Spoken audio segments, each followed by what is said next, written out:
Una invitación a pensar y a combatir la grieta sin rehuir las diferencias ideológicas.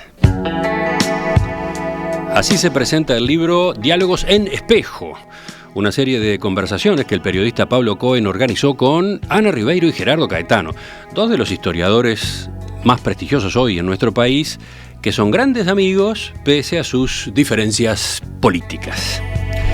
El resultado, 284 páginas entretenidas, profundas, didácticas y llenas de sorpresas. En ellas, Ana y Gerardo recorren temas históricos, culturales, políticos y también asuntos de actualidad. A ver, por ejemplo, la construcción de la orientalidad, la democracia republicana como seña de la identidad uruguaya, la eutanasia, los gobiernos de Vázquez, Mujica y la calle Pou, o incluso la transformación educativa que se está llevando adelante. En los próximos minutos les propongo que nos acerquemos a este trabajo que acaba de publicarse, y para eso tendremos el gusto de recibir a sus tres voces: el autor Pablo Cohen y los protagonistas Ana Ribeiro y Gerardo Caetano. Buen día, ¿cómo andan? Bienvenidos. Muy bien, es un placer estar acá. Ana, ¿tanto tiempo? No sabés lo que me gusta estar acá. Y además me recibiste con ese cuadro de caballo que es fantástico. Yo los escucho hasta el trote. Es una de tus aficiones, conocida por los oyentes y plasmada en el libro también, aparece, ¿no? Creo que sí, no sé si lo suficiente, porque si no tendría que ser todo un capítulo entero. Bueno, Ana se sentó en su butaca de la mesa. Sí, la reclamé a grito pelado apenas entré. Esa es mi silla. Gerardo también se sentó en la silla que solía ocupar cuando venía a las tertulias, ¿no? Claro que sí, bueno, siempre es un gusto. Bienvenido de nuevo. Y Pablo, bueno, un gusto tenerte con nosotros. Muchas gracias. Primero, felicitaciones a los tres, porque lograron un producto precioso, diría yo, en todas las acepciones del término. ¿Ustedes quedaron conformes? A ver. Primero sorprendidos y después conformes, porque el que siempre vio el conjunto de la cosa, el rumbo, el sentido, siempre fue el autor, Pablo Cohen, quien nos entrevistaba, nos dirigía. Y después, cuando terminás, decís, ¿cómo habrá quedado?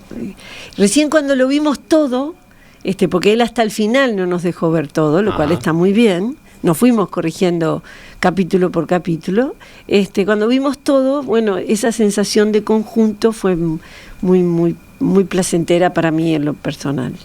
Pablo, ¿2 palabras quedaste conforme? ¿Era lo que buscabas? Yo quedé contento, te diría, porque quedé muy contento con la generosidad que tuvieron, con la honestidad intelectual que mostraron y con el hecho de que su amistad y su erudición quedaran plasmadas. Después, conforme, te digo, en un año, porque lo tienen que decir los lectores. ¿Y Gerardo? Bueno, era todo un reto. Fueron 7 entrevistas a lo largo de un año y medio. 7 conversaciones, ¿no? Conversaciones, sí. Exactamente. 7 pero largas, ¿no? Sí, largas. Sí. Entonces uno es como que no tenía una idea del conjunto, de cómo iba a quedar. Y eso siempre genera cierto temor. Uno está acostumbrado a escribir y nadie escribe como habla. Claro. Y luego está acostumbrado a que la construcción, nosotros fundamentalmente escribimos libros, la construcción de un libro, bueno, requiere muchas vueltas, muchas lecturas. Entonces, cuando lo vi al final, bien, sí, me gustó realmente. ¿Cuál es el origen del libro, Pablo? ¿Cómo nace? Bueno, buena pregunta. El libro nace cuando los dos me dicen que les había gustado Habla Julio, mi libro de entrevistas al doctor Sanguinetti. Ahí dije, bueno, si les gustó, marchan. Los invito inmediatamente a hacer esto. Ya habíamos colaborado en algunas cosas. Yo le había hecho una entrevista para Perfil de Argentina a Gerardo, que después fue recogida por Carlos Pañi y generó una gran polémica en la Argentina. Con Ana, por supuesto, había escrito un texto fundamental para el libro Todo un país detrás sobre el Gach, y Gerardo el prólogo a su vez. Teníamos muchas, digamos, puntos en común. Por supuesto que yo soy un admirador de los dos, y teníamos en común a Carlos también, a Carlos Maggi, que me había, digamos, todo lo que me dijo respecto a los dos lo fui entendiendo durante este año y medio. Entonces... Carlos Maggi sobrevuela todas estas conversaciones. ¿Y cómo no va a sobrevolar si fue un amigo entrañable de los tres y una figura intelectual irreemplazable para el Uruguay? En un momento dice Gerardo, Carlitos Maggi, un sabio a quien queremos mucho los tres. Exactamente, exactamente, y a quien está dedicado este libro. Y la verdad es que, bueno, nació así de una manera bastante espontánea. Primero hablé con Ana por teléfono, después me reuní con Gerardo en el bar Las Flores, nos pusimos de acuerdo en febrero de 2022 y el 9 de marzo de 2022 empezamos estas conversaciones que duraron más de 1 año y medio. La última fue el 30 de agosto. Exactamente, y está bueno eso que decís, Emiliano, porque la primera parte, Carlitos siempre decía, como buen escritor, que los libros necesitan cajón, ¿no? Y como ellos, como decía Gerardo recién, vieron el libro al final, yo dije, ok, la primera parte está un poco intelectual, si querés, de más, demasiado cultural, está demasiado en nuestro terreno, que la segunda sea más temporal, más actual, que tenga más pimienta. Eso es lo que permitió el cajón. Y entonces eso que decís de agosto sirvió para tratar temas muy actuales, y ellos, como son muy lúcidos, hablan de cuestiones que parece que hubieran sucedido ayer. Cuando hablan de Milei, por decir algo, están hablando de algo que verdaderamente lo podrían haber dicho ayer. Este dúo de Ana y Gerardo no es algo artificial, forzado, que armó Pablo. Se llevan muy bien. ¿Cómo definen la relación entre ustedes? Porque en algún pasaje Ana plantea, ¿ves por qué somos hermanos? Y en otro Gerardo dice que los une una hermandad incondicional y absoluta. Así es. Tremendo esto. Muchos años de amistad, muchos. Hemos pasado buenas y malas cosas juntos y siempre sabemos que el otro está ahí. No precisamos vernos todos los días para saber eso.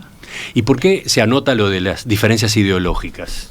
Que está claro que las tienen, pero ¿cómo aparece entre ustedes ese factor? Porque nosotros queríamos dar una señal, que además es una de las tantas sintonías que nos hermana, una señal de puente, una señal de cercanía, una señal de hermandad. Y para ello, bueno, nada mejor que mostrarnos exactamente tal cual somos. Y para nosotros no es un problema tener diferencias ideológicas, todo lo contrario. Además, dicho sea de paso, tenemos tantas coincidencias ideológicas, claro, que marcar, anotar que también tenemos diversidad ideológica y que eso no es algo que comprometa nuestro sentimiento común, nuestra hermandad, sino que por el contrario es algo a celebrar. Creo que los dos lo sentíamos mucho. Además a los dos nos preocupa la famosa grieta, que si la tenemos, que si no la tenemos, que si viene, que si se contagia, que si no se contagia. Podemos discutir enormemente sobre ella, pero la sola existencia de la palabra es una preocupación en gente que es esencialmente y confesionalmente democrática y republicana como somos ambos. Entonces, pensamos, qué lindo, si se logra plasmar lo que somos como amigos y como profesionales que han trabajado juntos. Nosotros hemos escrito 2 libros juntos, libros de coordinación, además, en el que en cada uno de ellos tuvimos que lidiar es verdaderamente la palabra, porque siempre es trabajoso hacer ese tipo de libros, con una cantidad de historiadores del país y del extranjero. O sea, son experiencias importantes. Dijimos, si logramos plasmar eso, puede ser una linda señal en tiempos en que calculamos, bueno, el año 24 va a ser tan crespado, todo el mundo en carrera electoral, todo el mundo tratando de ver el demonio en el otro, y nosotros tratamos de que el otro sea siempre alguien respetado y entendido, y que el diálogo nunca se termine en este país, ¿no? Entonces pensamos, bueno, nos podemos divertir juntos. Yo lo primero que pensé, dije, ay, qué lindo, voy a tener cita para ver a Gerardo, porque a veces me cuesta verlo. Es muy cretino, viaja, se va, no me responde el teléfono. Es una estrella. Sí, es una estrella. No. Entonces dije, ay, qué bárbaro. Son 2 estrellas, ¿no? Lo primero que pensé, qué lindo, mirá, vamos a tener tiempo de charlar y de vernos. Pero y si además de eso a la gente le resulta una señal de, no quiero decir tolerancia, porque yo no tengo que tolerarle nada, yo siempre lo admití como es y como piensa y viceversa. Entonces es otra la palabra, ¿viste? Se llevan tan bien, son casi hermanos o son hermanos. Pero el vínculo entre ustedes dos empezó con una pelea. Ah, sí. De oro. Ciertamente. Ciertamente. Un malentendido, que, por supuesto, como uno después recuerda, es un malentendido que fundamentalmente no tenía que ver con nosotros. No, en lo que quedamos. Pero hay algo muy importante. Yo siempre he creído, y creo todavía, que no hay mejor encuentro que el reencuentro, ¿no? Que es algo que no solamente no se da siempre, sino que, a veces no se da, tal vez la mayor parte de las veces no se da. Pero cuando se da, no solamente que se resuelven los malos entendidos, sino que se genera un vínculo muy, muy especial, y con Anita es lo que se ha forjado. Dijo recién Gerardo, no hay mejor encuentro que un reencuentro. Exacto. Y yo le vi los ojos a Pablo, saltó, porque eso hace Pablo a lo largo del libro, ¿no? Además de plantear preguntas, va como comentando y a veces disfrutando, ¿no? Que aparece una frase, que aparece una pregunta que uno le plantea al otro. ¿Cómo es tu papel? ¿Cómo lo definís? Bueno, es muy difícil definir el papel que uno cumple. Yo lo que trato es de honrar el género de la entrevista, que vos conocés muy bien, y de ser flexible, porque la flexibilidad es un valor muy importante para un entrevistador. Entonces, si tú tenés adelante a la doctora Ribeiro y al doctor Caetano, que además son íntimos amigos, se hacen chistes internos y además tenés que reflejarlos en las páginas, tu deber es ser flexible. Uh-huh. Y ser flexible es mostrar, además de ser flexible, me parece que hay que mostrar entusiasmo, si lo tenés. No hay que esconder lo que sos, hay que poner sobre la mesa lo que sos y transmitirle al lector el entusiasmo que tenés, que te genera lo que estás viendo. Entonces lo que pasaba muchas veces, Emiliano, es que recuerdo que a Gerardo sobre todo le reprochaba, le decía, pero Gerardo tenía 16 preguntas, te pude hacer 4, esto es una tragedia. Bueno, y así sucesivamente, pero no importa, porque este libro tiene más repreguntas que preguntas, y el diálogo entre ellos tiene el mérito, que por supuesto es de ellos, de ser al mismo tiempo fecundo, erudito, rico y muy entretenido. Y creo que eso les viene no tanto de su amistad, sino de su capacidad pedagógica, que es algo que habremos visto muchas veces a gente que sabe mucho y no sabe transmitir su conocimiento. Y como tenemos muchos, digamos, disfrutes en común, muchos gustos en común, fue fácil porque ya lo ves. Vuelvo a las coincidencias y a las sintonías entre ambos. El libro tiene mucho de esto que voy a incorporar ahora, secretos, digamos, ¿no? Vericuetos de la vida, de la relación. Por ejemplo, estos dos hermanos coinciden en que en verano solo leen novelas. Sí. ¿Qué es eso? Por supuesto. Claro. ¿Se pusieron de acuerdo? No, un día descubrimos que los dos hacíamos lo mismo. Y a ver, en 2 palabras, ¿por qué? Y te digo... ¿Es una desintoxicación? Por supuesto. No, es una intoxicación de otro veneno poderoso. Bueno, mira, para mí te diría que es casi una condición de oficio, porque el historiador, aunque algunos se hayan olvidado, es también un narrador y tiene que escribir bien, sobre todo si quiere escribir como queremos nosotros, escribir no solo para los colegas, sino para todos, para la gente. Eso es una definición muy importante. Y para eso no hay nada como leer narrativa. Y en enero, cuando uno llega, forzado por los deadlines, forzado por terminar los artículos y forzado por... Destruidos. Llegamos destruidos. Bárbaro. Enero. Es una limpieza del alma, meterse en la narrativa. Además, Emiliano, el pasado te lo tenés que imaginar, porque claro, es siempre un país extraño. Entonces el historiador debe sacarle punta a la imaginación todo el tiempo. Y porque vos escribís sobre la naturaleza humana, en su infinita capacidad de gamas. Habrás notado que no hay historiadores de 17 años, por brillantes que sean. precisan experiencia vital para decodificar conductas humanas, porque en definitiva es lo que estás haciendo. Podrás tener lecturas ideológicas, lecturas en términos de estructuras, si es del caso, pero precisas básicamente entender cómo y por qué habrá hecho tal cosa fulanito de tal. Entonces, la imaginación, la literatura es una máquina de alimentarla y de proveerte de resortes humanos y psicológicos, y eso es irrenunciable, además de un placer, ¿no? O sea, ambos fuimos niños lectores. No, yo soy un fundamentalista en ese sentido. Simplemente yo soy un raro periodista y escritor que, a pesar de escribir de no ficción, solo lee ficción. O sea, toda mi vida lo único que he hecho es leer novelas y cuentos. Con lo cual, a mí me encanta que digan esto, porque los dos son muy buenos escritores en sí mismos. Esto es, escriben muy bien con independencia de lo que escriben. Ahora yo estaba releyendo el último tomo del Caudillo y el Dictador. Tiene, es decir, un universo sin astros, si recuerdo bien, recordame el subtítulo. Uno de los títulos, sí. Es tan literario. El liberalismo conservador de Gerardo es un librazo. Es decir, lo que pasa es que lo escribí hace poco. Y escriben tan bien, que lo tienen muy claro eso, pero yo lo único que hago todo el año es leer literatura. Y no hay nada que me enriquezca más que eso, a mí personalmente.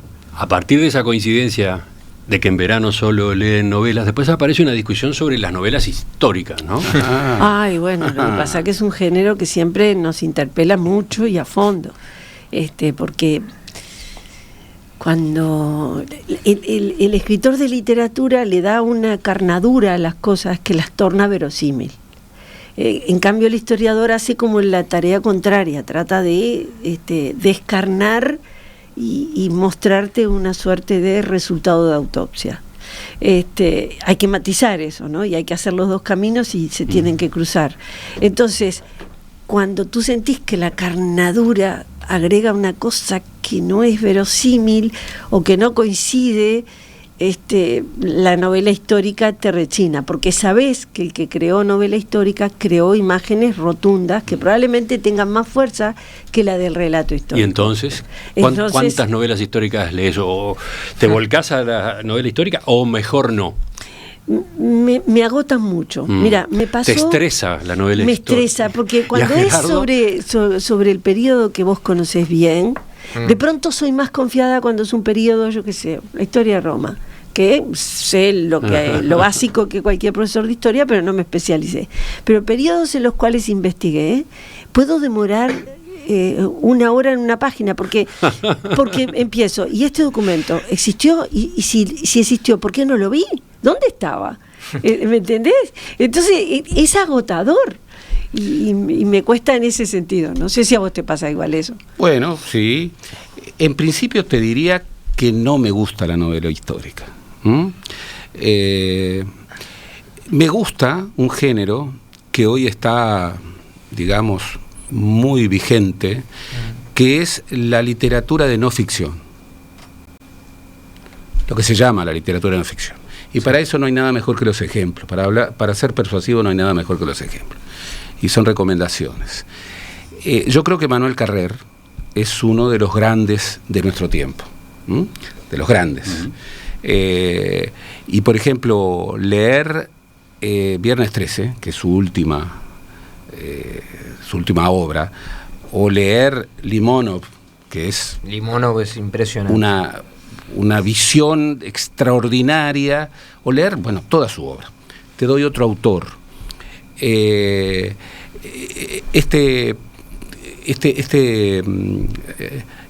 Antonio Scarmati, no se llama Scarmati, que ha hecho Mussolini, esta obra en 3 tomos sobre Mussolini, en donde incorpora Scurati. Incorpora documentos muchas veces inéditos, pero le da un marco narrativo de una velocidad absolutamente extraordinaria. Svetlana Alexievich, premio Nobel. Eso es una bestialidad. Bueno, que es además género periodístico, es rarísimo como género. No es novela. Incorpora no es novela. algo que vos decís, pero ¿cómo va a ser esto? Incorpora narración con entrevista, con testimonios, y lo cruza y va generando una trama. Premio Nobel de Literatura. Entonces, ese género está cargado de ficción. Uh-huh. Yo, uno de los libros que recomiendo mucho a quienes quieren ser historiadores, a los jóvenes historiadores, es precisamente el gran libro de nada menos que de Jorge Luis Borges, que recoge varios de sus cuentos bajo el título de ficciones. Uh-huh. Para ser historiador, por ejemplo, sí. Es muy chiquito, pero hay que entender, por ejemplo, Funes el Memorioso, claro. O hay que entender El Jardín de los Senderos que se bifurcan. A él no le gustaba mucho el género de la historia, pero su reflexión para un historiador es absolutamente. Y cómo lo utilizó decisivo. Además para cuestionar el tiempo, para explicar el tiempo, la necesidad de la memoria y el olvido. Nadie lo explicó mejor que Borges. Y no se puede escribir historia si no olvidas un poquito. Todo el mundo piensa que la historia es para recordar. Sí, pero para recordar hay que olvidar algunas cosas, porque si no te pasa lo de Funes. Sos capaz de reconstruir 24 horas de un día anterior, pero el día que reconstruiste 24 horas, con aquella minuciosidad de ser capaz de reconstruir las figuras que forman las crines de un caballo, ya que tenemos acá, corriendo en las praderas cercanas al Río Negro, o distinguir el perro de las 3:15 de la tarde del perro de las 3 de la tarde, bueno, reconstruiste un día 24 horas, pero ese día lo vaciaste de contenido. El único contenido fue el día anterior. Entonces tú, para recordar y reconstruir el pasado, hay cosas que tenés que dejarlas y darle carnadura y fuerza a lo que te parece que es realmente importante. Acá tienen los oyentes un ejemplo de por dónde va el libro, un tema, uno de los tantos, de los más enriquecedores que figuran en estas conversaciones entre Gerardo Caetano y Ana Ribeiro en el libro Diálogos en Espejo. Y acá estamos con uno de los desafíos de esta entrevista, ¿no? ¿Cuánto spoileamos del contenido? Algo tenemos que mencionar, algo tiene que aparecer en esta charla, pero no vamos a estar contando el libro. Veamos cómo nos la ingeniamos en la segunda parte. Ya seguimos, ya continuamos en esta entrevista a tres voces. Es un libro entretenido, profundo, que hace pensar, que enseña y que además combate la grieta. El título, Diálogos en Espejo, recoge una serie de conversaciones que el periodista Pablo Cohen organizó con Ana Ribeiro y Gerardo Caetano. Ustedes lo conocen, pero bueno, ¿cómo presentarlos? Dos de los historiadores más prestigiosos de nuestro país, que son grandes amigos pese a las diferencias ideológicas que mantienen. ¿Cómo se gestó? ¿Qué contenido tiene? ¿A dónde va este libro? De eso estamos conversando con ellos tres esta mañana. Hablábamos hace un rato de la hermandad entre Gerardo y Ana. Otra coincidencia más. No es casual que ninguno de los dos tengamos redes sociales, cuentan. Así es. A ver, una palabra sobre eso. Bueno, en mi caso yo tenía alguna modestísima red, solo Facebook, porque tengo familiares en el exterior y era la manera de estar todos en contacto y intercambiar fotos, información y demás. Pero una vez que admití un cargo como el que admití, me parecía que no, porque esa... No sé si los oyentes saben, pero Ana es subsecretaria de Educación y Cultura. Ahí va. Entonces, perdón. Entonces, me dije, no, la mezcla de lo privado con lo público, esa puerta abierta a la opinión horizontal de cualquiera, es para gente con piel muy dura, que no es mi caso. Entonces no me harías perder tanto tiempo. Además, yo veo la gente todo el tiempo obsesionada con digo, bueno, yo prefiero en todo caso llamo por teléfono y ya está, aquella cosa antigua de comunicarse, ¿no? Todavía apuesto más a eso que a las redes. Me doy cuenta que políticamente todo el mundo lo tiene porque hay allí un instrumento poderoso, pero bueno, no lo preciso en lo personal. Bueno, yo tengo una postura muy radical, que quiero que no sea reaccionaria, pero es muy radical. Yo creo que celebro lo que las nuevas tecnologías de información y comunicación han generado y pueden generar como un avance. Creo que también pueden llegar a ser una bomba de destrucción masiva, un arma de destrucción masiva. En mi caso, bueno, pérdida de tiempo, esa cuestión de, digamos, de que el problema ya no es la conexión, sino es la desconexión, va totalmente en contra de mi manera de ser. Una vez entré en el ascensor de la facultad y había alguien que peleaba porque decía, ¿por qué me mandan los mensajes en audio? Pierdo un tiempo enorme, no sé cuánto. Eso con el WhatsApp. En el WhatsApp. Y entonces habían 3 estudiantes, entonces mirando a los estudiantes, porque le estaban mirando como diciendo, esto, les dije, ¿y ustedes qué pensarían de alguien que no tiene Facebook, no tiene Twitter, no tiene Instagram, ni va a tener nada de eso nunca? Y uno me miró con cara de compasión y me dijo que es un náufrago. Un náufrago. Y puedo asegurar que no. No, claro que no. Incluso, bueno, me gusta un autor controvertido, pero que para mí es un buen autor, más allá de que se repite un poco, que es Byung-Chul Han, este gran filósofo coreano, sí, alemán, el filósofo más leído en Europa, que de alguna manera, bueno, es un compañero de causa, pero trata de explicar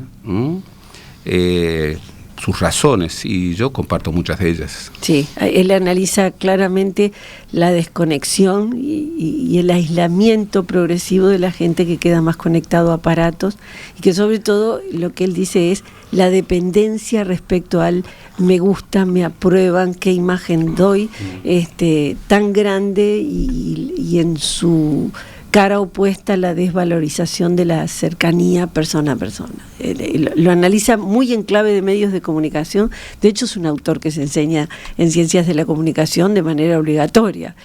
Por lo menos yo lo hacía cuando daba clase, porque es maravilloso en ese punto, ¿no? Fue más allá de decir sociedad skate, sociedad que se desliza sobre las cosas, y todas esas categorías que parecen desde la posmodernidad en adelante tirar un manto de descrimiento sobre el mundo presente. Él va y lo analiza, dice, lo que está mal es esto, lo que no me gusta es esto, los riesgos sociales son estos, ¿no? El aislamiento progresivo, que lo ves en sociedades, sobre todo donde hay millones de personas y son millones de soledades conectadas por cable.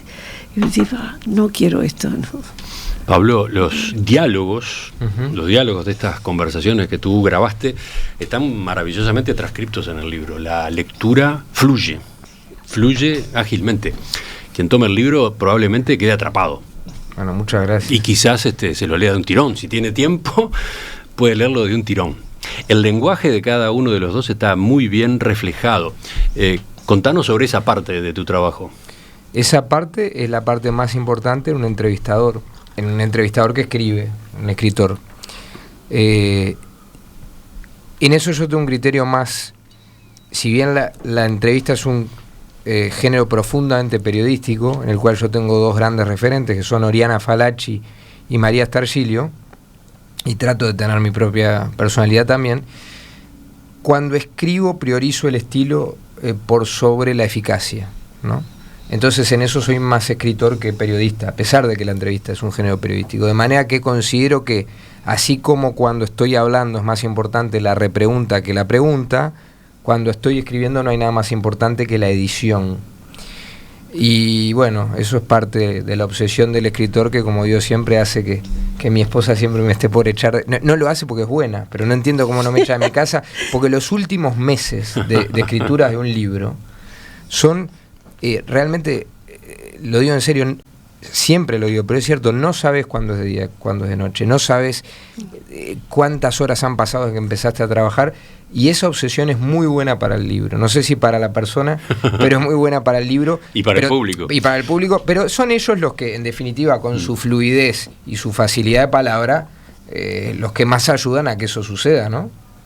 Nos convertimos en seres muy extraños cuando estamos en el proceso final de un libro. Sí. Yo quemé mucha comida. Porque tremendo. Dejaba en el escribir. Yo quemé mucha comida, ahora entendí de qué hablaba. A mí eso no me pasa, ¿ves?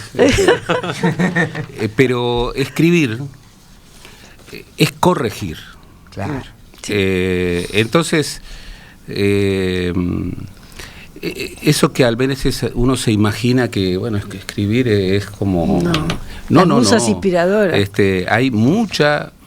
Así como leer, muchas veces es releer, y las relecturas son fundamentales, fundamentales. Uno encuentra en las relecturas cosas que en la primera lectura no encontró. Escribir es corregir, claro. Es corregir, es ir y volver, y es el cajón, como dice. Hasta un determinado momento en que hay que parar, Sí. porque si no, el texto se sobreescribe, y ese también es un problema. Sí, perdés frescura. Perdés frescura. Es un problema. Perdés audacia. Richard Ford siempre dice, el gran escritor estadounidense: señores, miren que detrás de mi naturalidad hay mucho trabajo. Claro. Eso es muy personal también, porque hay escritores que son prodigiosos, que son para mí los mejores, que son esos precisamente, que es como si, decía Oscar Wilde, el mejor cuadro es como si no se hubiera pintado, ¿no? Entonces tú lees a Mujica Lainez, lees a García Márquez, lees a Stevenson y parece que se hubiera escrito solo lo que estás leyendo. Esa es la mejor sensación que puedes tener como lector. Y el valor de la naturalidad en una entrevista es un valor muy importante. El libro tiene, le cuento a los oyentes, diferentes texturas, diferentes temas y también, ¿cómo decirlo?, reflexiones, vivencias. Tiene también clases de historia. Hay páginas que son clases de historia. Por ejemplo, y menciono uno nada más, ¿qué es el vallismo y qué es ser blanco? ¿No? Es una pregunta que plantea Pablo, o mejor dicho, a Gerardo le pregunta qué es el vallismo, a Ana le pregunta qué es ser blanco hoy, y lo que viene ahí es interesantísimo, ¿no? Es un compendio, es un llamador, es para que sí, después, desde esa base, se profundice, ¿no? Es un llamador, es un llamador. Yo creo que todas las grandes preguntas del libro son llamadores, porque en el fondo yo planteaba un tema y se abrían, ¿viste?, ramas alrededor de los temas, y fue un goce eso. Para mí lo más impresionante fue que tuvieran la misma facilidad y la misma aceptación también de la idea de partir de temas tan abstractos como la historiografía, la admiración por Godel, por Marc Bloch, por algunos escritores, a la evaluación que ellos hacen de cada presidente de la Restauración Democrática, casos muy sonados de los últimos tiempos, incluso el caso Penades. Es decir, los regímenes de izquierda, las dictaduras de izquierda, que los dos condenan, los populismos de derecha, que han aparecido, Bolsonaro, Trump, Milei, ellos hablaron de todo con el mismo gusto. Entonces, fue fácil que esos, digamos, llamadores fluyeran, ¿no? Porque se conectaban unos con otros de manera natural. Ahí yo lo único que hice fue reflejar cómo ellos los conectaban. Mira, hay una anécdota, un historiador mayor, consagrado, es recibido por otro en otro país europeo. Entonces el que lo recibe es más joven, espera al gran maestro, y tenía una lista de museos donde lo iba a llevar. Y el historiador llega y le dice: no, me dijeron que hay un nuevo, como si te dijeras un nuevo shopping, un nuevo centro comercial. Y cuando ve la sorpresa del historiador joven, le dice: disculpe, ¿sabe lo que pasa? Soy historiador, a mí me gusta la vida. Esa es la explicación. Nada menos que Henri Pirén. Ahí está, Henri Pirén. Entonces, no iba a decir el nombre porque yo capaz que ya claro, no importa quién es. Pero esa anécdota de Pirén es maravillosa, ¿verdad? Nos interesa tanto el presente como el pasado, porque bueno, sos un hombre y una mujer de tu tiempo, es imprescindible serlo para poder escribir sobre el pasado. Para que quede como gancho nada más, justamente, sí, para no spoilear. Perdón. Hay una frase fantástica que cita a Gerardo. ¿Eh? No, dale. Acá cuenta, cuando está hablando de vallismo y complementando lo que había dicho Ana sobre qué es ser blanco hoy, cuenta una frase que le dijo uno de los principales editorialistas de Marcha, textual: nosotros somos blancos vallistas. Claro. Explica un poquito nomás. Claro. Don Oscar Brusquera. Seguramente tu papá, en más de un sentido, por lo menos en algún momento compartió esa definición. Don Oscar Brusquera, quien conocí, era un tipo maravilloso, decía, sí, nosotros somos blancos vallistas, somos blancos por el siglo XIX y vallistas por el siglo XX. Claro, ellos de alguna manera recogían esa síntesis que fue la Agrupación Nacionalista Demócrata Social que fundó Quijano en 1928, que era, bueno, la incorporación de una tradición cargada de valores, cargada de referencias que iban al siglo XIX, pero al mismo tiempo una visión que don Carlos y Arturo Ardao y tantos otros, Julio Castro, no trepidaban en referir que era una visión socialista, antiimperialista, nacionalista. Entonces era muy interesante esa autopercepción. Blancos vallistas.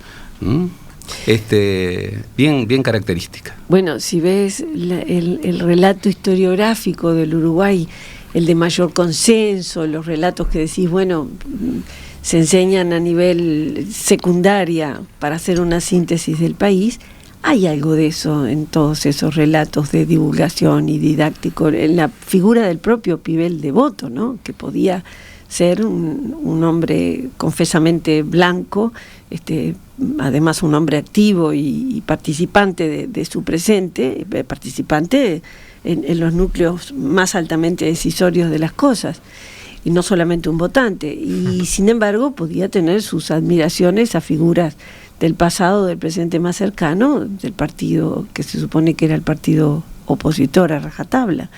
Creo que hay en esa síntesis necesaria un reflejo de la construcción del país, que siempre es una construcción de todos los partidos, ¿no? El libro que están comentando me hace acordar a En qué creen los que no creen, de Humberto Eco y el cardenal Marini, dice un oyente Nico. Maravilloso libro. Divino. Es un cruce de correspondencias. Maravilloso libro. Con un título además fantástico. Precioso, los títulos son... Yo volví a ese libro, ya que estamos, lo digo, para hacer y volví a uno que fundamental, Pensar el siglo XX, de Tony Judt y Tony Snyder. ¿Cómo caracterizan los destacados historiadores al espíritu blanco vallista de la actualidad? Pregunta Laura, y siguen los mensajes, enseguida volvemos. Diálogos en Espejo, el libro que Pablo Cohen escribió a partir de sus conversaciones con Ana Ribeiro y Gerardo Caetano. Ese es el tema de esta entrevista hoy a Tres Voces con quienes hicieron posible este trabajo, que se ha puesto a la venta hace pocos días, ¿no? Muy pocos días, sí. Hay algunos oyentes que preguntan, ¿cuándo va a ser la presentación? La presentación, buena pregunta. La presentación va a ser, están todos invitados, el 7, muy fácil de recordar, 7 de diciembre a las 7 de la tarde en el Museo Nacional de Artes Visuales. El libro, como decía yo, va recorriendo distintos asuntos y tiene diferentes tonos. Menciono, por ejemplo, que a mí me resultó de lo más interesante y al mismo tiempo divertido, podría decirse, una serie de pinceladas y anécdotas sobre historiadores importantes de nuestro país, que fueron para Ana, para Gerardo, maestros o referentes, ¿no? Pibel Devoto, Zunfelde, Lincoln Maestey, José Pedro Barrán, Aníbal Barrios Pintos. No me voy a meter en este punto en particular, pero les recomiendo a los oyentes que se detengan en las páginas en las que Ana cuenta su relación con Aníbal Barrios Pintos. Su padre, de algún modo, ¿no? Sí. Como decía alguno que se confundió. Sí. Un mozo del Sportman, el bar frente a la Biblioteca Nacional, estaba tan acostumbrado a vernos que pensaba, y un día yo estaba esperándolo y me dice, ¿qué va a pedir? Le digo, no, voy a esperar que llegue don Barrios. Y al rato se acerca y me dice, ahí viene su papá. Entonces digo, no es mi papá. No es su papá, hubiera jurado que era el padre, el hijo. No, de alguna manera lo era, sí. Era una especie de padre intelectual y afectivo. Y bueno, por lo menos yo lo quise de esa manera, mucho. No se pierdan esas páginas del libro, porque se van a enterar de la vida de un historiador, en este caso al final de sus años, sí. Cómo trabajaba, qué dilemas tenía, qué preocupaciones, qué inquietudes, qué angustias, y el papel que jugó Ana allí, ¿no? Como soporte. Él quería escribir y sabía que le quedaba poco tiempo, y lo decía sin ninguna dramaticidad. Era, bueno, en el tiempo que me queda, o de repente estaba hablando contigo y le decías algo y decía, sí, pero no me queda tiempo para eso. Él sabía bien para qué le daba el tiempo. Y lo administró maravillosamente. Se está hablando de Barrios Pintos, pero también se está hablando de Ana, ¿no? Ana cuenta sobre ella, y esa es otra de las materias primas del libro, la vida de ustedes dos, de ustedes mismos, ¿no? Cerca del final, Pablo les plantea preguntas sobre ustedes y se nota que los conmueve con lo que quiere saber. ¿Estaba pactado eso o fue sorpresa? No, fue sorpresa totalmente. Fue traición. Para Gerardo creo que fue traición, pero a mí me conmovieron y estoy seguro aspectos que de la vida familiar de cada uno de los Gerardo dos, ¿no? En especial, ya que contaste eso de Anita y de Barrios Pintos. Gerardo es una persona más pudorosa que Ana. Entonces, para mí... Yo no diría pudorosa, nunca me habían dicho impúdica en público. No. Dije, no, qué feo. Bueno, lo que quiero decir es bromeando. que a mí me parece que era importante que la gente viera al otro Gerardo, a la persona sensible, al humanista que antepone lo moral por sobre lo ideológico, al rigurosísimo historiador y a la persona que todavía hoy se emociona mucho cuando simplemente le nombrás a José Pedro Barrán. Entonces, también yo creo que cuando le pregunté cómo era como padre de familia, como padre, al mismo tiempo le molestó y se emocionó. Entonces a mí me importó la segunda parte, que se emocionara. Y fue muy lindo porque vi, me gustó mostrar a Gerardo tal cual es, todos nos emocionamos al final y por supuesto que no estaba pactado. Sí.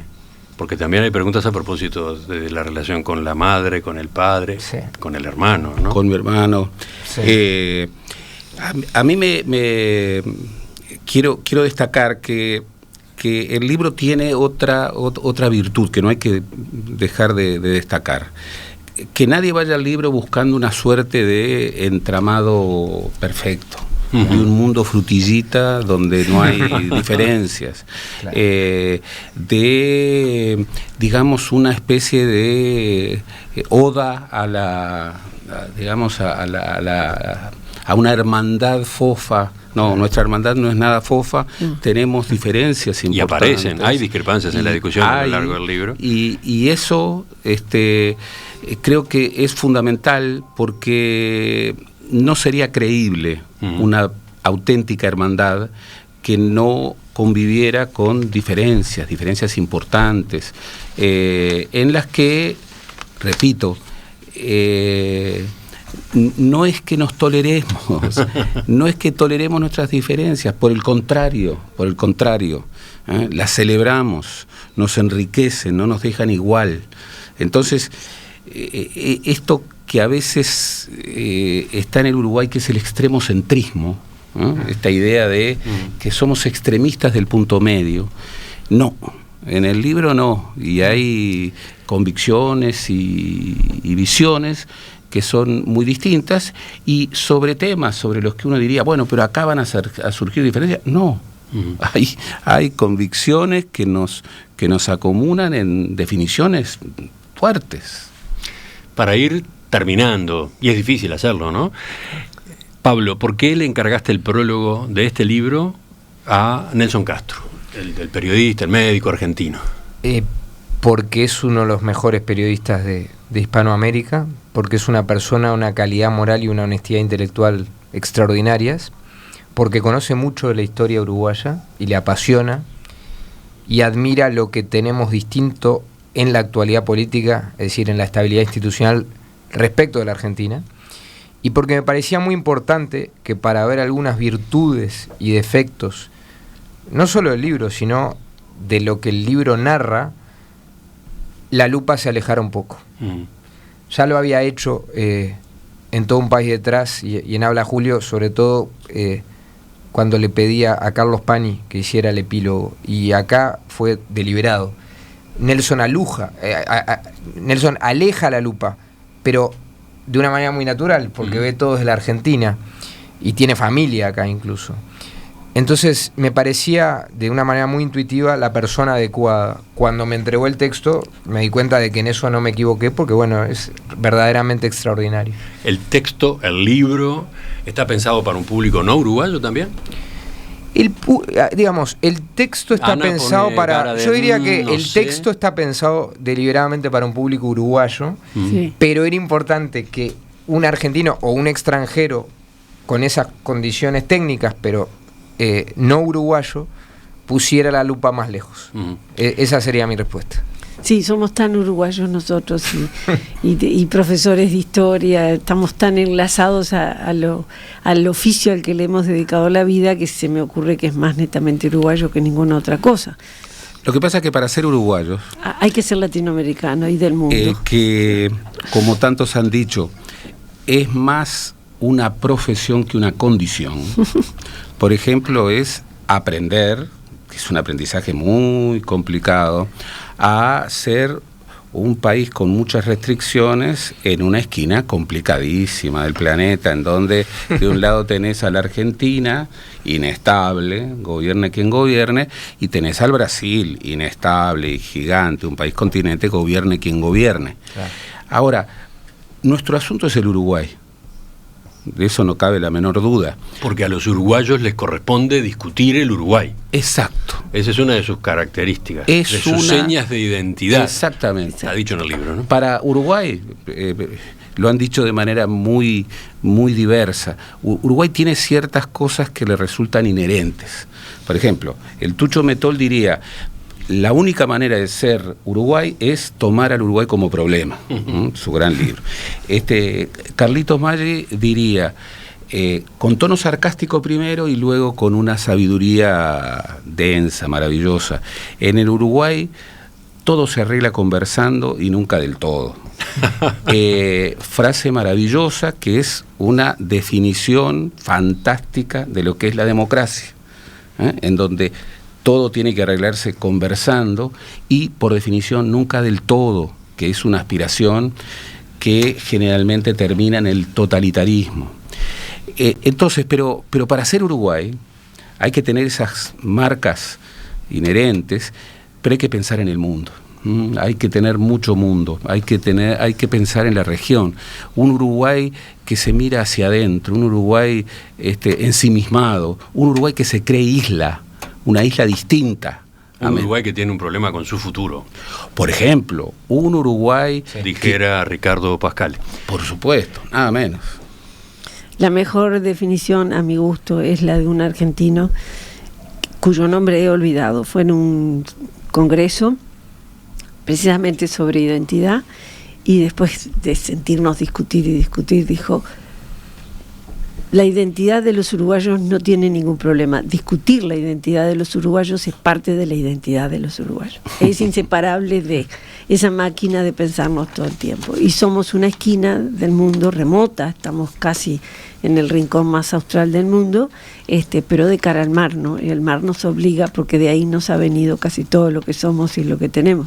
Nos obliga a pensarlo todo en clave, como dijo Gerardo, regional y del mundo. Y el problema es cuando pensamos que el lugar correcto para mirar es exactamente de cara hacia Europa. Ahí creo que hay mucho problema.